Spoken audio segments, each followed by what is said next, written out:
you have to really be aware of what they're watching, what they're exposed to, the conversations that they're having with each other.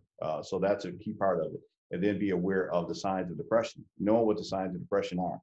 You know, so that part is key. And then knowing what to do and where to send them, you know, when they need help, and to just take, we have to destigmatize mental health, because you know mental health is it's a normal thing. If everybody's going through some type of depression, some type of anxiety, we all have it, but that those things can run out of control when there's severe duress, and we're under that. We've been under that for a long time. So if a child starts talking about, you have to pay attention to the scripts, some of the things that they're saying, right? If they're saying things that indicate any type of harm to themselves, or saying that they don't want to be here, they may want to run away. What does it mean when you say you don't want to be here? You don't want to be here at this house, or you don't want to be here.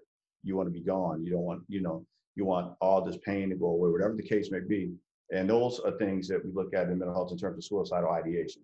Or if you feel like if the child is talking about homicidal ideation, like harming somebody else, like I'm gonna, you know, well, they might even say, you know, I feel like I'm going to kill that person, or I'm going to, you know, I'm going to hurt this person, you know, in a way that is aggressive. So also aggressive behavior, you know, may not be necessarily, you know, homicidal ideation. It may just be, you know, a really aggressive behavior that's outside of the norm for your child. So those are things we start going deeper and trying to find out if there's some other underlying things going on there.